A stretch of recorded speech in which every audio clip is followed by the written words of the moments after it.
สบายดีทุกคนเพื่อนเป็ดแล้วก็เพื่อน YouTube ทุกคนอันนี้เป็นร้านอาหารติดเกาะทะเลเผาเด้อนี่เด้อนี่ติดเกาะทะเลเผาอยู่บ่ไกลสุขุมวิทปานใดนี่ล่ะเอาบ่ลงเต้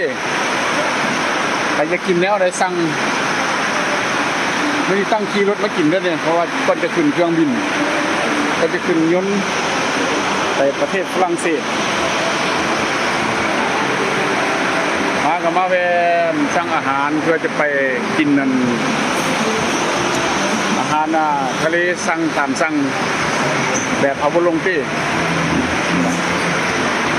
ติดเกาะทะเลติดเกาะทะเลมีทั้งปลาหมึกหอยแมงภูมีเนื้อปลาจากเนื้อปลาอย่างนี้หมดเลยเด้อติดเกาะทะเลถ่ายแล้วถ่ายอีกมีกุ้งมีปลาหมึก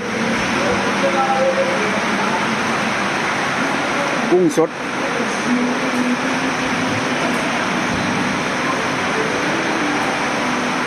มีปูม้า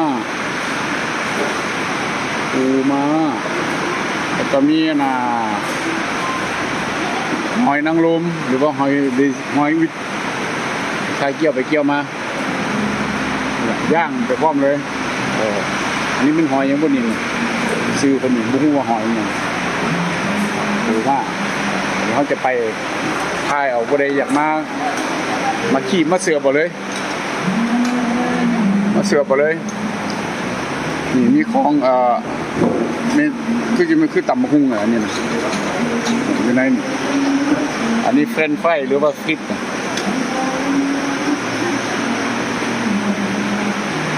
โอ้น้ำจิ้มเบิ่งเด้อทายดีๆ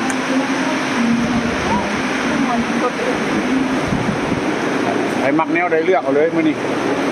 ฝนกระตกพอดีมาก็โอ้อยู่ซุ่มเย็นๆพอดีลงแท็กซี่มาก็ฝนก็ลงเลยนี่ฝนตกเอาวันนี้เขาก็กีบแบบไปสั่ง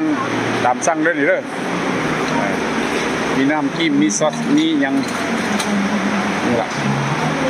เกี่ยวมากับมีเฟรนช์ฟรายหรือว่าฟิต